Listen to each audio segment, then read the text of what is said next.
Welcome to The Sound or Music, where we dive deep into the audiophile world of music, sound, and anything in between. I'm David Jones.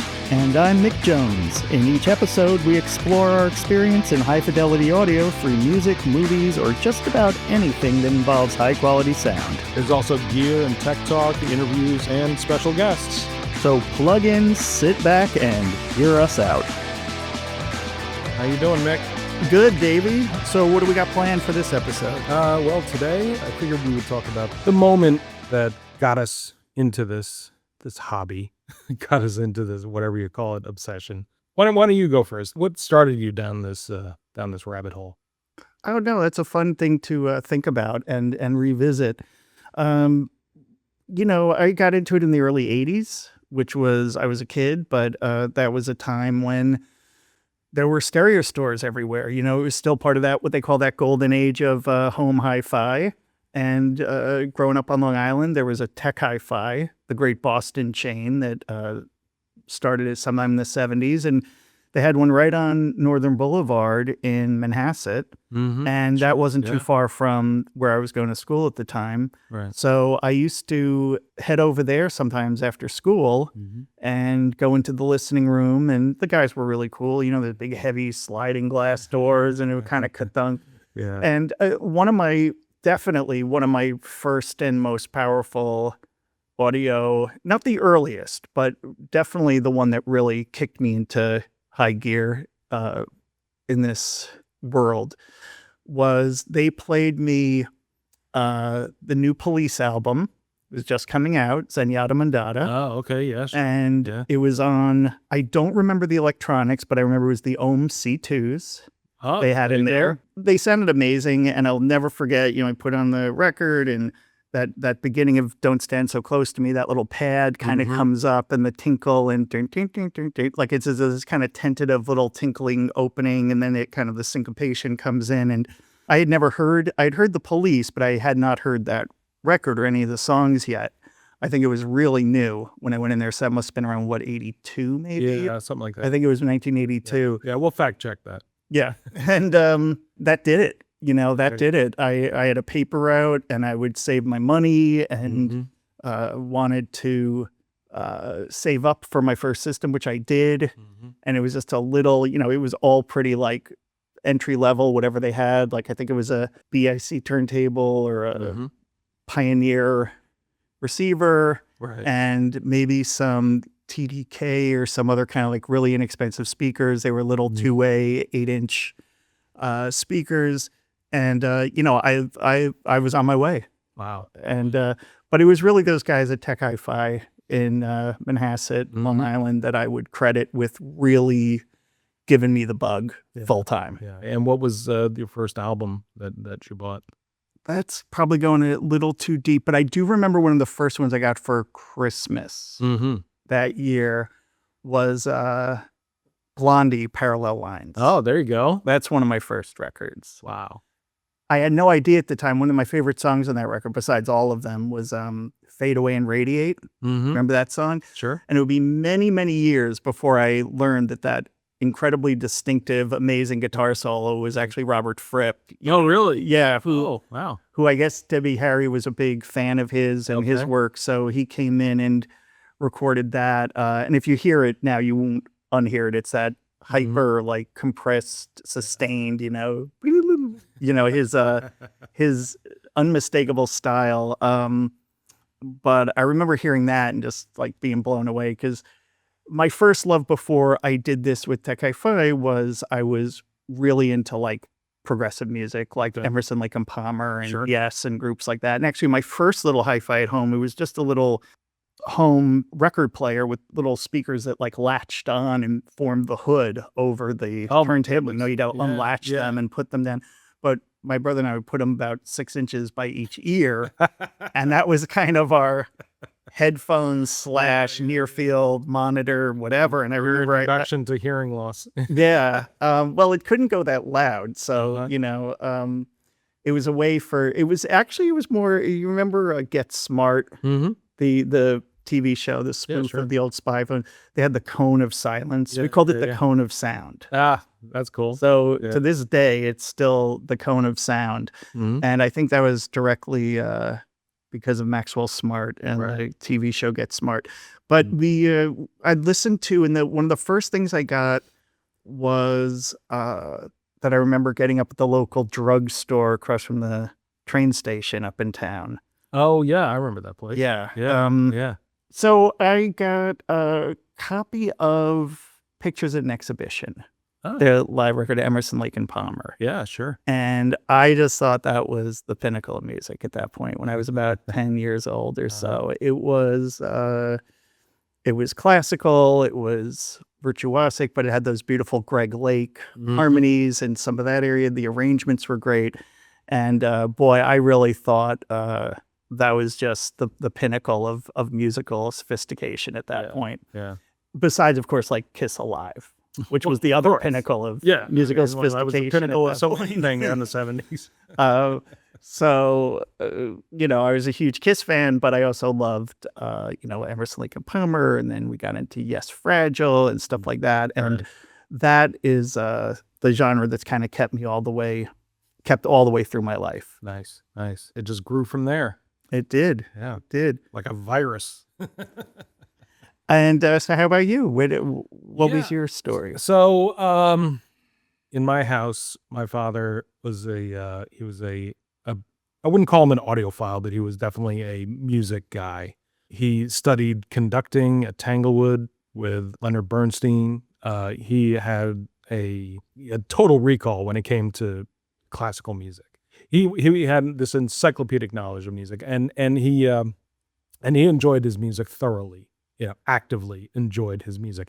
He had a pair of Acoustic Research AR3AX speakers, which at the time were revolutionary in the 60s. So he bought himself a really good stereo, a Scott receiver and an ARXA turntable. I still have it. It's been heavily modified, but new needle, new plinth, repainted, rewired, but that's it. That's the one he bought in I think it was 1965, 66 or something like that.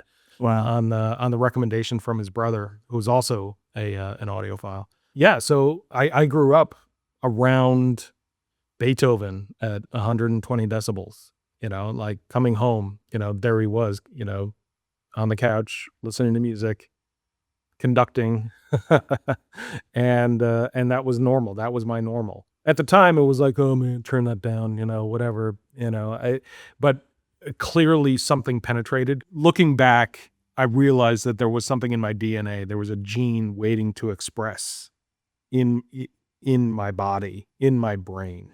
And my buddy Ian, at his house, his father had a pair of these very esoteric, small brand speakers called Shahanian Obelisks. We would listen to them. We would put on like Peter Gabriel, whatever. CDs were out at that time. So we would put on a CD and listen to it. And I would say we were probably around 15. And we would just, crank it. And, back then it was all about volume. So it was the age of the Fisher rack system. Yep. With the ridiculous woofers, and it was all about wattage. It was all about bass. It was all, and the graphic EQ. Yeah, the graphic equalizer EQ. and all that. Going to A&S and checking out the electronics department. Everything is all stacked there. The 15-inch woofers. So I was used to volume, but the detail that his speakers, that these obelisks were able to push out, shocked me in a way.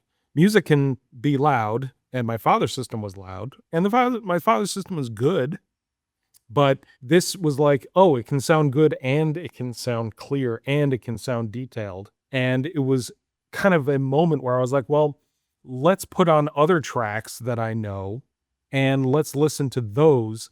And it was like listening to familiar music all over again, but like brand new, because you're hearing things that you didn't hear before in a way that was so clear. So that was like the second step.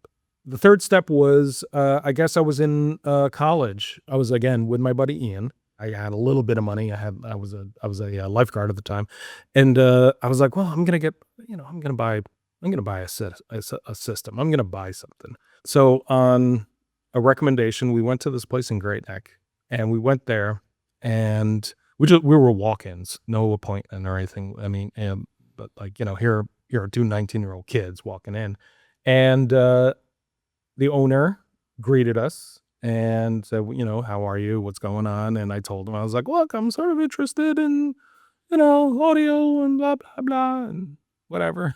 So, but he took us seriously, like the guys took you seriously. Right. And he was like, okay, and we talked about budget and all that.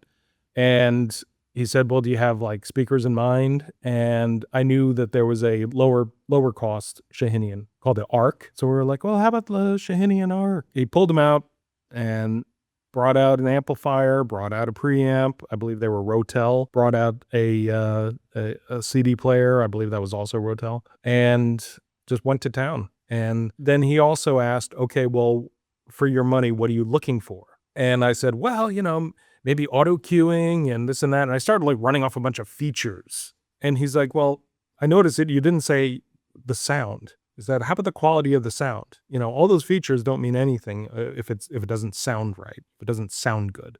And so that crystallized for me. And I became a bit of a purist after that. I became all about the sound, about simplification. Take all of that garbage away and just focus on what can be the best possible sound at that price point. And that for me was, I mean, to this day, it's a philosophy that I stick with. And I guess that gene that was so long semi-dormant in my body woke up, and I was like, oh wow, this is what sound can really sound like. And so from that point on, and it took me a good 20 years to finally focus on getting the system I wanted, which, it took about 20 years. But I found a pair of Shahanian Obelisks. I found an amplifier. I grabbed my dad's AR XA turntable, and I'm still building the system. I mean, the system's great where it's at. But of course, there's always that little 1% in the back of your mind saying, yeah, but it could be better. It could be 10% better. That's a great story. And I think, first of all, I want to say, like, thank you to those retail folks who take kids seriously and realize that, we could be, triers become buyers. And, if you talk to these kids and you establish a relationship with them, you treat them like people, who knows, someday they might be people, and they might actually, and there might be people with money. Might be people with money, and that's wonderful. So you and I definitely had a kind of common experience in that. But one thing you said, the one phrase, and I think this is kind of the point, I think, of why a podcast like this can exist is best sound possible. Mm-hmm. Define the best sound possible, right? What does that mean? You have this beautiful legacy system from your dad, which almost makes me cry, hearing about it and talking about it. It's such a beautiful story. And I do remember your dad fondly. But for me, it's like, I'm just grabbing it as like tools all the time. Sure. People are like, well, what's the best sound possible? Well, if I'm out in my garden, it's my little JBL Flip, because it just has that little like bumping little bass radiators on either side, and it just kind of pumps out just at the right volume just before it breaks up. It's just got something good, and I can hear it, but it's not too overbearing. If I'm in my upstairs bathroom, it's the little triangle all-in-one 3, the AIO 3 Wi-Fi speaker that I love. Triangle, the French maker, who did a beautiful, very elegant kind of like series of Wi-Fi speakers. Not sure if they're still making them anymore, but I have a couple of those for little spots around the house I love. Or it could be the big full system, listening when I'm in front of the fireplace, or I'm just trying to watch, my music room there. I have a really cozy room that just evokes all kinds of memories and nice feeling of home and hearth and all that and music. And that's a very enjoyable place to listen to music. For sure. But that's a whole different space for it. It's like photography, right? The best camera in the world is the one you have with you. Right. Like if I can just turn it on, I go in the app, I'm streaming from Qobuz or wherever else, and the music's coming up in under 10 seconds flat. Right. That's the quote unquote camera I have with me. That's what I've got. And that's my favorite system right then. So I guess that brings to the next question is, where is analog and vinyl in your life? Well, I think you know some of this story, Davey, because I tend to break down in racking sobs whenever I talk about it. My Sorry. my vinyl collection is no more. It was wiped out during Hurricane Sandy Oh, in wow. 2012. That's right. Um, it was in a storage space. Long story short, I didn't have it. I had it in storage for the time being because we had moved. We were out in the Chicago area just for a few years for work and family stuff, and then we came back to New York City. That was around 2011, I guess. I started doing a digital more seriously as a space saving device. Mm-hmm. And, you know, and my digital files were all over the place. Some of them were iTunes stores. I mean, crummy, horrible sounding. I don't think that was unique to you. 160K, you know, AAC, like, Yeah. just shoot me now. So I was sort of getting that together as rebuilding digital because I had been vinyl, I had been analog pretty much my whole life, plus CDs. But I'm talking, you know, my musical life was in my albums. I could have told you my entire life story almost chronologically through my records. And they just completely flooded out, destroyed, you know, beyond any salvation. You know, it was under 4 feet of oily, disgusting water with, you know, rats floating in it. And there was just, it was a total loss. So it wasn't a big collection, but it was my musical diary. Yeah. My musical Absolutely. memoir was in there. So I got really depressed and I just tortured myself with little white earbuds on my iPod. The little crummy little Apple earbuds, and I just listened to those, and I just didn't want to think about it. So after a couple of years of mourning, I got back into it, but I decided to go all digital, and not only that, but I went high-res digital and surround sound. Mm-hmm. So I just was like, I just need a new frontier. I'm not going to rebuild my old vinyl. I'm not going to try to recapture my life story in that. Yeah. I didn't have the money, the time, the inclination, the space. But I said, but what could reignite my joy? Like I was trying to literally like find the music again, find the joy again. Yeah. So Yeah. I discovered that Steve Wilson, whose work I had loved with Porcupine Tree, I was already a fan. I saw that he was doing these remixes of these Tull and Yes albums. And he's coming out with, you know, 5.1 mixes and real root and branch back to the master tapes. Yeah. Highest quality digital transfers. They were doing flat transfers of the original vinyl and stuff, really thoughtful packages and bring it all in. And that was just for an old mixer like me, just to have 6 channels of audio to play with and to start. Yeah. So that's how I started rebuilding my audio world, my life back up around 2013 by then, maybe it was, or 14. But I was starting back from, I felt like ground zero, from just zero. Yeah. The other day you played for me the incredible Abbey Road half-speed mastered version of Quadrophenia. Yeah.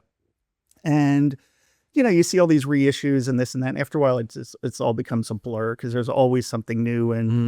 But when you played that, I mean, it was so obvious because that's an album I just know really well. And I've heard in like every different format, maybe even including 8-track. I'm not sure. But like I've heard that. I've had multiple versions. I have probably 3 or 4 different versions. And I don't geek out on like the SKU numbers and which CD and exactly who mastered what. Only if there's a particular reason why I do it, but I will take note of differences. But again, I don't really like live or die. That's not a hill I want to die on, like which mastering engineer and if it's this or that.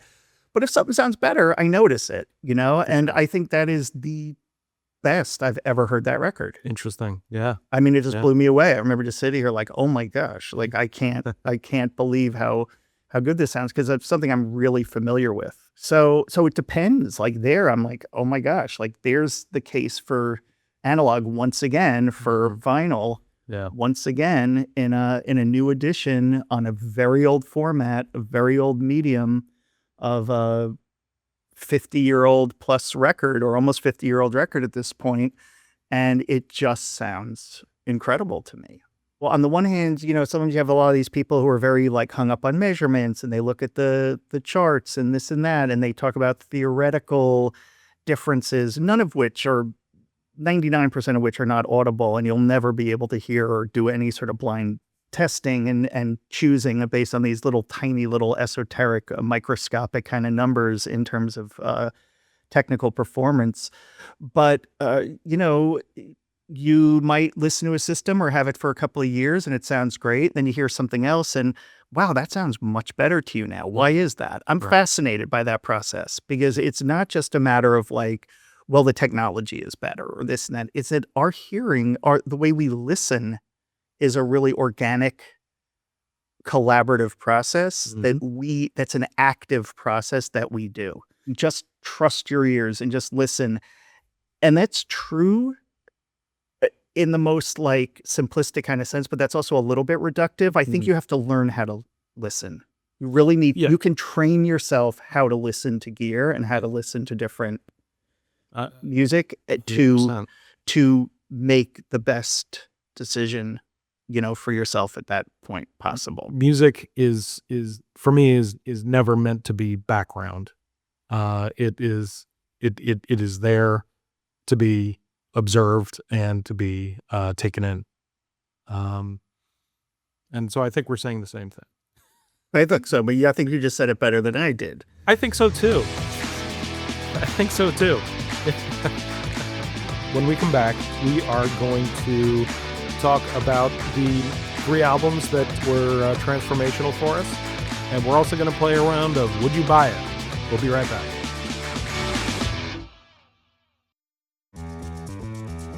All right, welcome back to The Sound or Music. My name is Mick Jones, and I'm here with Davey Jones. No relation. Hey. So, Davey, what do we got next coming up? Well, we have a segment that we are calling Would You Buy It? Ooh, yeah. I love to buy stuff. So do I. I love my accessories. So this segment is about audio accessories that allegedly will improve the sound of your system. I don't know if they do or if they don't. So you're saying this is not an endorsement of any product or maker? Neither criticism nor endorsement. Okay. This is just would you buy it? Cold hard cash. Cold hard cash. Would you spend your money on it? Okay. So what do you got for me? So today I have something called an internal quantum signal enhancer. Yes, I'm going to put on my glasses for this one. Sounds really sciencey. Yeah, it is. It's a piece of equipment that is about the size of a deck of cards. Whatever it is encased in wood. And this is from a website. It is meant to be installed inside the chassis of an audio component, bringing it closer to the energy fields generated by the internal circuitry. Once activated, the electric and magnetic fields affect the polarity, the spin, of all electrons and protons in close proximity, affecting their oscillation by making them more aligned with each other. Now, this reaction creates an effect that makes the transfer or sharing of electrons between atoms more streamlined and efficient, and the results are a stunningly enhanced purity and energy of a video or audio signal. Now, I don't know what this means, but it's forcing me to like it. Well, if I've said it once, I've said it a million times that it's all inefficient atoms just ruin music. Ruin playback. Well, don't atoms in general get it's in the like way? atoms on a chalkboard, the nuclei of the atom just like scratching their way down. Yeah. This device is $150. Oh, is that all? You see, that was my next question. Yeah. If you said like $1,500, I'd probably be inclined to say, yeah, buy it. Cause I think it's really important to have things in your system that a lot of people can't afford and buy. I agree. Because then they can't really listen at home and prove that whether it works or not. Right. So they have to take your word for it. I also think I saw a DIY project like this where you get a little piece of wood and you stuff $1,000 into it and then you put that inside your component and keep it for safekeeping, and it definitely enhances the atomic substructures of the the musical atoms that are floating Sure. around. Sure. I guess if my snark, you see, we have not practiced any of this, so I'm not. You floored me with this, Davey. I'm shocked and maybe a little upset.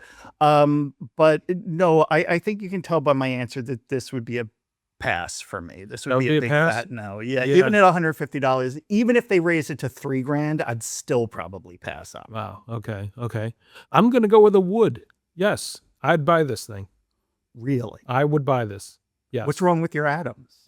You know, it's $150. It's $150. And I think maybe, do I believe it works? I don't know. I don't know. Do I believe that Well, wait, you must know because they must show you, like, they have like they have scientific white they have papers data? and charts and data and things that back I'm not up what the effect of it. Do they?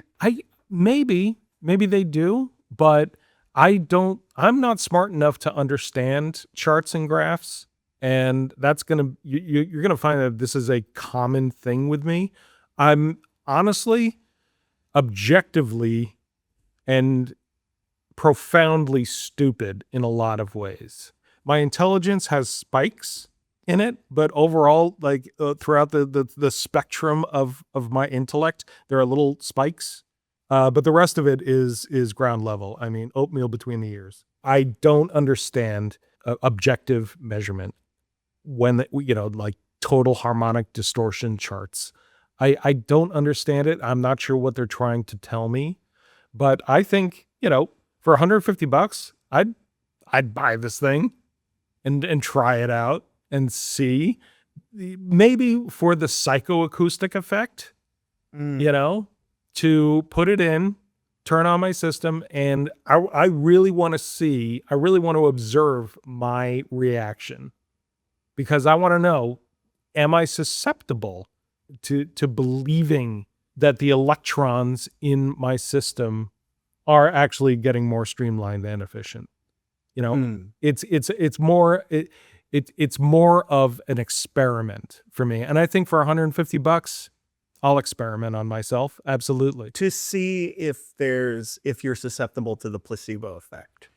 Yes. And I'm not saying this is a placebo effect. What I am saying is that I really am curious, because I always imagine myself as being really in touch with my brain, with my ears, that I do hear things. And so I want to say, yeah, it's if it was $3,000, no, I wouldn't do it. But $150, am I going to run out and buy it now? No, but I think that if I had the extra cash, I'd be like, let me get a quantum signal enhancer, and I would probably invite you over and say, okay, put it close to the system, put it in the system, and then take it out, but don't tell me which one you've done. Okay, you know what I think? Yeah. I think you're trolling me. I don't think I'm trolling you. You're No, trolling I'm me. not I think trolling. you're making fun of me. You're taking advantage of my trusting nature. I think that Look, I take advantage of your trusting nature constantly, but in this state, in this arena, I'm not. I think this is a relatively inexpensive way to get some answers. Not necessarily answers to does my system sound better? It's, does my system sound better to me right now? And my susceptibility to possibly a possible placebo effect. It's $149 actually, so it's not even $150. $149 case of FOMO. Possibly, yeah. I would have to, I'm going to have to struggle through the rest of my audio life, the rest of my time on this earth. I'm going to just have to struggle with the mystery of not knowing whether or not.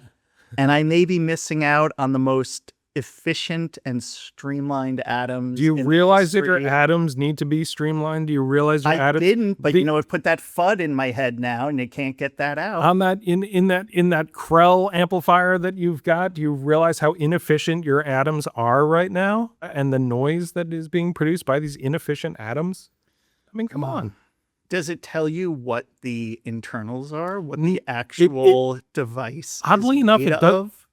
Oddly enough, it does not go into the Interesting. details. So there's no scientific data. There's no materials or technical specifications or anything. I can read you the description again, if That's you'd like, okay. Nick. That's a you know, very you know, generous and kind. That's a really kind offer, Deej. I really appreciate it this more than affects I the can. polarity of electrons and protons in close proximity. polarity What before. don't you understand? Well, I understand. I did peek over your shoulder, and I did go up on the website here, and they do have a picture of it next to a ruler, so I can see that it's almost 2 inches square. This box is almost 2 inches square. Yeah. Yeah. That's It doesn't very need to be bigger than that because we're talking atoms here. Atoms are like really small. Yeah, They're like maybe half an inch. yeah, Yeah. or something like that. Something probably smaller than half an inch. I think they're smaller than half an inch. Okay. So what are you finding since you're quote doing your own research? I'm doing my own research. You're doing your own research. What are you finding? No, I don't want to say any more because I've been advised by our legal counsel that I cannot say more than I already have. Yes. But let's just say that I am going to, once again, try to struggle through the rest of my remaining days not having found out what efficient, streamlined atoms all marching like the wall animation style. We don't need no education style. Yeah. Along out through my little copper wires. I'm just gonna have to.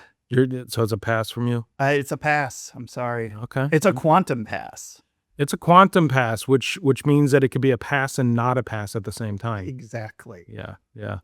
I think it's a go for me. I think it's a go. I think your willingness to have faith is really a beautiful thing about you. I think one of the things that is wrong with my system is the atomic oscillation. Well, but that is fascinating. So, I'm going to come back and watch out because turnabout is fair play. And Okay. I am going to come back for our next episode and I'm going to knock your socks off with the would you buy it? I'm looking forward to it. I'm not even wearing socks right now, and I'm looking forward to it. When we come back, we're going to talk about the albums that affected us the most growing up.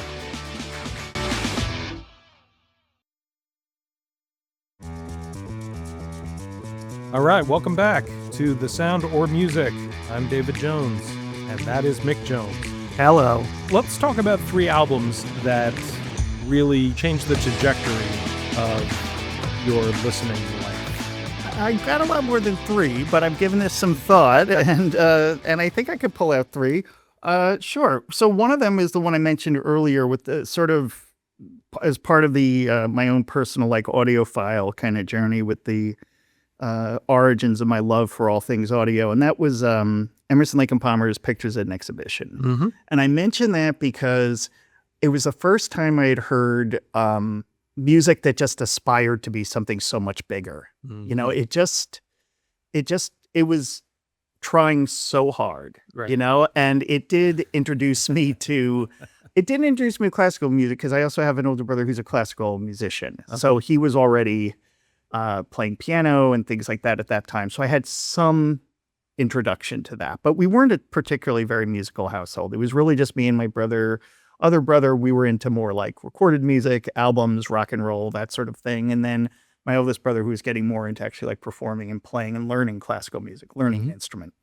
So, but that album, I just fell in love with I was like 10 years old, I think, when I heard it. And it had so much grandeur to it. It had virtuosity, but it was also very accessible. It had beautiful melody, and I loved the Greg Lake guitar parts and the acoustic parts. I love that. I found out later that it was kind of a hybrid between some live and then overdubbed performances and stuff. None of that meant anything to me as a kid, and it still doesn't on the occasions when I actually put it back on. I don't listen to it very often, but that album just absolutely just floored me. Sure. If we go ahead about, 5, 6 years, I'd say probably one of the next ones that really floored me was Captain Beefheart, Safe as Milk. Wow. Okay. That was, I was never much of a rootsy, bluesy type guy, except when it came through groups like Led Zeppelin or Pink Floyd or whatever through the sort of classic rock kind of variants of blues and rhythm and blues. Right. But he had that rawness. He came up out of that blues, tradition, electric blues, and he infused that with real art rock. I think that was like the first real true, what I would call like art rock kind of album. Autumn's Child and Abba Zaba, and just really, it was accessible, but also completely alien. So it sounded familiar, but it was also, and then later I went down a whole years of a Captain Beefheart love affair, Lick My Decals Off Baby, and Dock at the Radar Station, and just Ice Cream for Crow. I had all of it, all vinyl that is now lost in the literal tides of time. I'm going to say for number 3, I'm probably going to go, just because it's on my mind right now, I recently saw the Eno documentary. Sure. Amazing bit of work. It's dynamically generated, so you never see the same movie twice. It's taken from like hundreds of hours of videos and segments that they all kind of pre-edited down. Then they built this custom software. It's like an LLM AI in the sense, but it's not generative. It's only trained on this one body of work to pull things out. Yeah. And so you'll never see the same version twice. They say there's something like 50 quadrillion versions that could come out of this. And it just reminded me, like when I heard Another Green World by Brian Eno again, it was art rock. It was something so organic, natural about it. It was like bringing the electronic world into the natural world, the way he did it, and sounds that didn't sound like any instruments I know or heard. Even the instruments, like things like guitars and basses and things, sounded otherworldly. Right. And yet he had these very like English, gentle kind of vocals over the top, and some of the singing. That album just completely flipped my head around in terms of what was possible with sound itself. Gotcha. Whereas, with ELP, it might have been with virtuosity. With Beefheart, it was like, how can you deconstruct and stretch like the blues and rock and roll and rhythm and blues into a whole new territory? And then Eno was like the alien culture coming down and landing and doing that. So, and then I would have gone on and said, Yo Bum Rush the Show by Public Enemy, about in terms of electronic and beats and my love for EDM that was growing up rapidly around that time. But I'll stick more with the earlier origins, and I would say that those are probably 3 that had huge lifelong impacts on my love of music and what I then listened to as I went on. Those are really interesting and a diverse selection. For sure. I really actually the Captain Beefheart, kind of came out of left field for me. Well, that was cool, man. That's really interesting. Yeah. Well, what about you? Tell me about your. So, the 3 albums that I have, they're not terribly esoteric. Okay. Because growing up, I'm surrounded by, and we were all surrounded by, what the marketing folks at record companies were telling us to like. Sure. So the 3 albums that I have are massive commercial successes, but they also did have a profound effect and changed the trajectory of what I listen to and how I listen. So the 3 albums, I'll just give it the list right now. Rush, Moving Pictures, Led Zeppelin 2, and Miles Davis, Kind of Blue. Now, Rush, Moving Pictures, admittedly, a lot of the music that I listened to was heavily influenced by my older sister. She was always and still is one step ahead of the popularity curve. Like she knew about Duran Duran before Duran Duran was Duran Duran. She just like had she knew about Steely Dan. And so, Hey 19, she bought that and played it for me. I was like, wow. The Police, she knew about the Police. She knew about REM. She was, almost like the music director at WLIR 92.7 back in the day, so she knew a lot about this, and she knew about Rush, and she was like, hey, check this out. And it came out, like 1982 or something like that, 1982, 1983. I'm not exactly sure, but, old enough to make a huge impression on me because it wasn't anything that I had heard.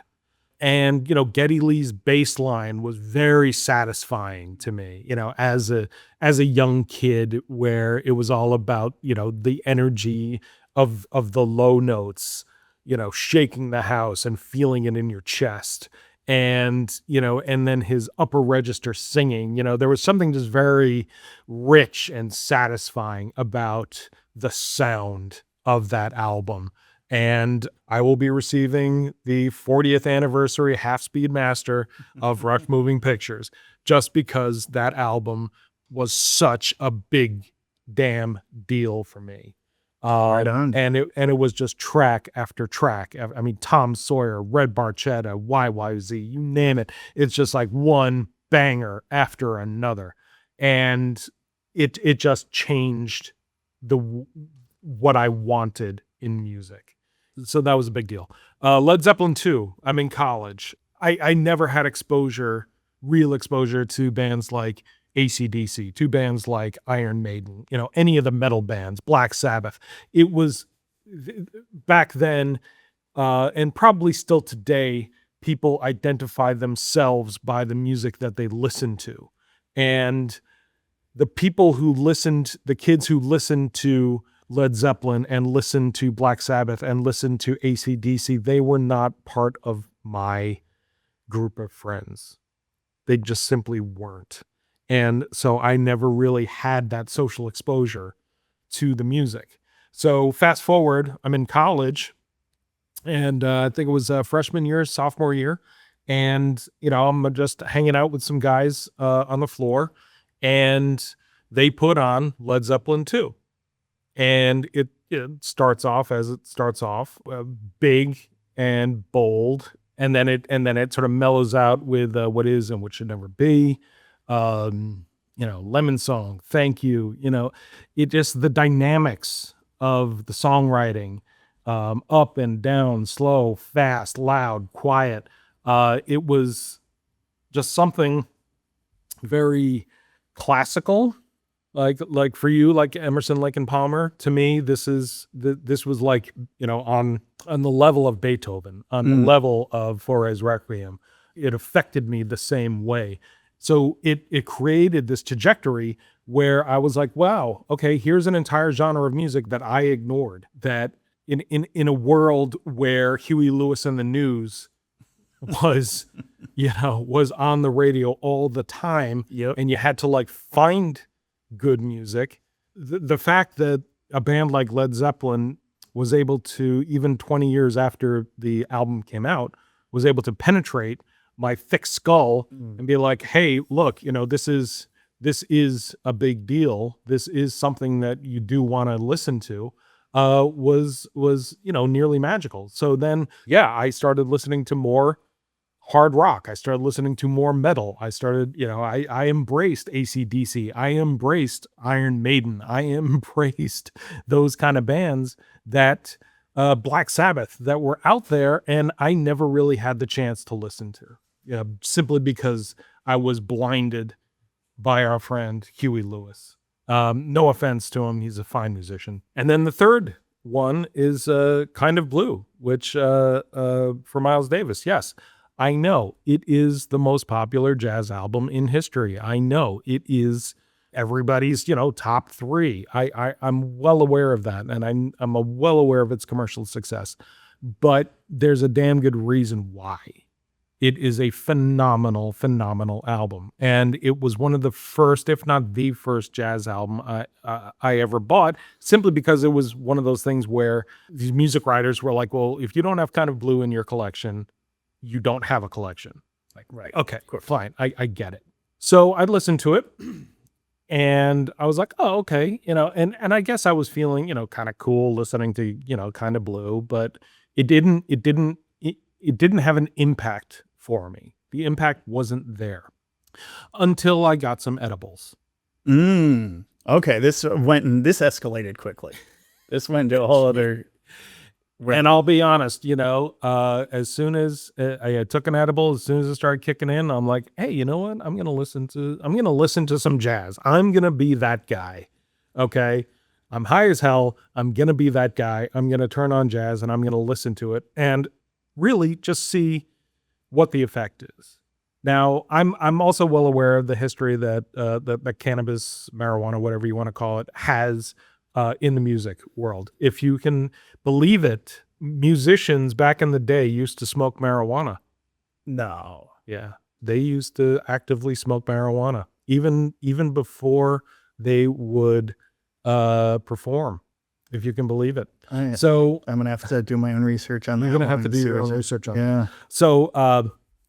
So I'm high as hell. I'm lying on the couch. I put on the album, and within about 5 minutes, I said to myself, "Oh, that's what they're doing." And it was almost as if like somebody was speaking German to me and I couldn't understand it. And then suddenly I was like, I wouldn't say fluent in German, but I sure as hell understood what they were saying. I was able to keep up with the rhythm. I was able to keep up with the key changes and the solos, and I just got it. I just understood it.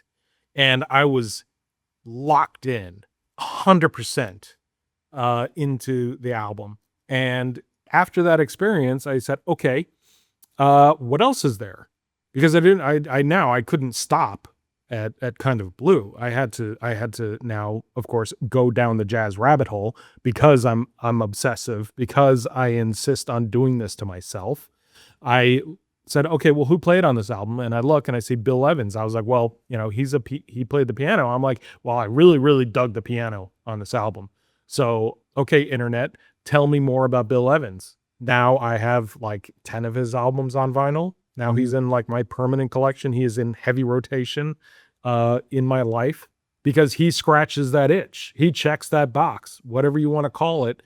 He's absolutely currently in my wheelhouse. So yeah, those 3 albums for me absolutely changed the trajectory of how I listen to music and what I'm listening to. Wow. And those are 2 pretty hard albums too. 2 pretty hard rocking albums. I know you mentioned the variety of Zep 2, which I agree 100%, but I mean, that Moving Pictures are both, the first word that comes to my mind is heavy. It's heavy. Those are heavy records. Yeah. And then Kind of Blue, of course, which I am familiar with. I'm not a jazz aficionado the way you are, but I do know that record. Mhm. I have done some of my homework in that regard. And it's certainly a wonderful album. I have never had that revelation that you had for jazz. I never had, and I've had a lot of people whose musical tastes I love and admire and respect. And it just, it's like I didn't like fish for many years. I didn't like raw tomatoes for many years. I'm still on the fence. I thought you meant about the them. band. No. I still don't like fish. No, I mean, like there's. I don't get them either. They're a jam band. They got cool lights. I don't know. There's certain foods like I think about, like, just. And I remember one day, like in my mid-20s or late 20s, I got up one time and was like, I really want a piece of fish for dinner tonight. I'd never I'd said that to myself ever in my life. Right. Maybe I was around 30 at that point. And like I went out, I was meeting my uncle for dinner and I ordered fish and it was like life-changing. But like, it's like we have to be ready, whatever it is. Yeah. So at some point, I'll probably get up and be like, I got to listen to jazz. Yeah. But that day has not yet happened. Well, it's sort of like the monolith in 2001. It shows up, and when the human species is ready for it, it's like, okay, you are going to now take a giant leap in evolution, but only when you're ready. So you're saying you are interplanetary space exploration 2001 human, and I am still like bone-hitting monkey, unevolved creature. Prehistoric Cro-Magnon man. Yeah.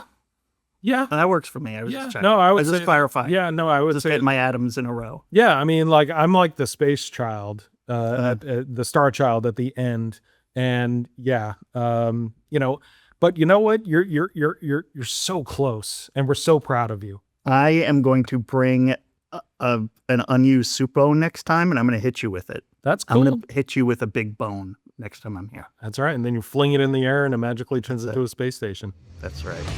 That wraps up this episode of The Sound or Music. Thanks for tuning in and indulging us. Remember, it's all about enjoying sound that moves you. If you like what you heard, be sure to subscribe and share with your fellow audiophiles. Until next time, keep your ears open and clean your damn records.